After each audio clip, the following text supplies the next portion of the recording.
For the sake of time, I'll be starting my speech in 3, 2, 1. Okay, the motion before us today is that the House believes the state should adopt sunset clauses. We in the government side are completely in support of it. We first start in terms of what do we mean by the model, and then we'll go through the characterization of how this word looks like, as well as like the benefits that come out of it, right? So on the sake of model, we want to make it clear that these sunset clauses won't apply to fundamental liberties and human rights enshrined upon people, right? For example, the right to freedom of speech, right to like life, these sort of things which are so necessary to human existence, which are agreed by the constitution of a lot of places in the world and all Western liberal democracies. These things shall not be applicable to sunset clauses. Sure, they might apply to certain applications of how certain things have been tied to these like fundamental liberties, say gun rights. Those might be applicable to sunset clauses, but most fundamental applications, say against discrimination, say right to liberty, right to freedom, right, these things, right to freedom of religion might not apply, right?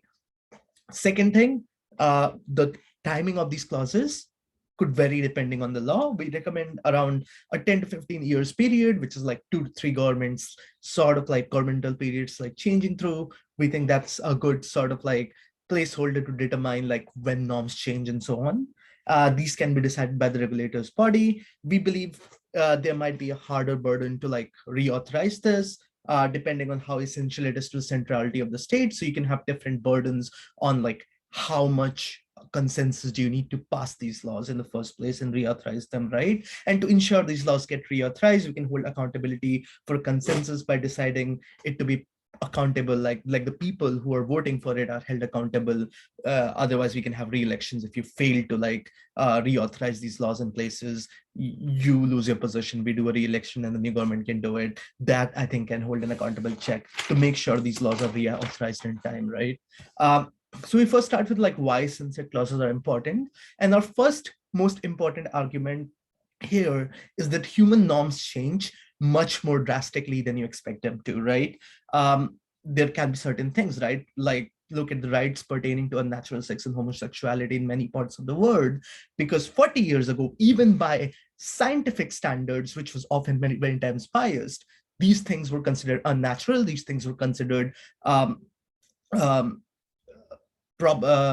these things were considered scientifically illness and so on. But across the last like 40 years, development has shown that it's not as simple to put a finger on it, and ensuring the fundamental liberty is what's most important in these regards. And places have moved towards that push, but that push hasn't been like much more, because constitutionally, a lot of these like laws, they were draconian laws. For example, Article 377 in Indian Constitution that said these laws were unnatural. It was very hard to change them, even when attempts were made, like Supreme Court stated, so on, was not permanent, right? There are other things, for example, unprecedented situation that demanded, for example, things such as impeachment in case of Donald Trump, where like it was clear in those situations that these might be grounds of impeachment, but the really hard restrictions imposed by the Constitution made it really hard to happen, because in situations in the past, nothing had happened to these sort. But there's other things of sort, right? For example, religious freedom, like back in time, maybe the state was religiously dominated from one perspective, and a lot of laws still believe the composition of the country, composition of the state to be that particular religion. Same thing with race, right? But over time, state's composition might have changed. Same with like nationality. For example, a lot of people in the United States today are immigrants, like much more moving immigrants, and therefore like their rights need to be ensured to some degree by the Constitution. That was not the case 40 years ago, right? So, and often at times there might be mechanism or tests that may be faulty or problematic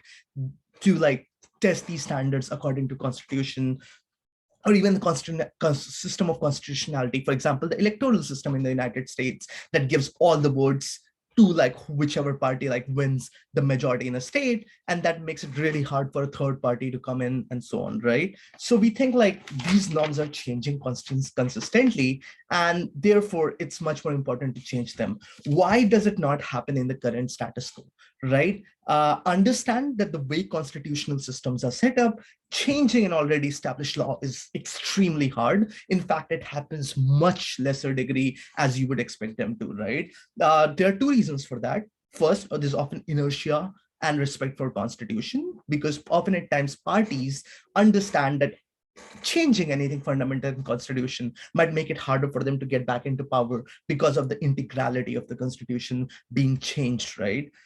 Inertia with that regard to touch that issue can also do that. The second thing is there are mechanisms in place to make it harder to do that. So in fact, the process of changing a clause in constitution might be really hard standard of burden that you might need to go through, right? But understand that that is often the need as like norms change, and so there's the structure of society. So we believe like having the system of sunset clauses ensures, first, it removes the inertia. Like, why? Because now you're trying to reauthorize or revise that law into coming into place in the first place, right? That means that issue is going to be revisited. It ensures that like a mechanism that every certain time that issue will be revisited and seen as these things are here or not, unlike like states just going like, oh, we're not going to touch this issue, we're not going to be concerned about this issue, we'll focus on other fringe issues that we can pass on, right? And like maybe even systemic issues, which are often like chosen not to be approached by states because they are like, oh, this system already exists, right? Like take, for example, like things related to the right to the choose in the United States, right? Opposition might come forward and say, oh, sure, like it makes it easier for them to get rid of that in the first place. But understand that the way the current system has been set up, it's already been left extremely vague. And through the current process, it would be left like broken consistently for like next 40, 50 years without any change in the issue, right? Like at least in our side of the system, you clearly have to reauthorize that based on a consensus between two states. And you do that through instances of either deciding on like what the current ground stands between people and so on, right? But in your side, it's going to be a constant change that will be impossible to change around, right? Finally, understand like, at least in the current status quo, making these changes are impossible because like if you look at the United States, there are two Democrats and Republicans both having the same exact like sort of agenda, same exact sort of narrative, not focusing on making those sort of changes. We think like constant norm change needs a revisiting of issues. Our side provides you that the other side won't. For these reasons, we are very proud to propose.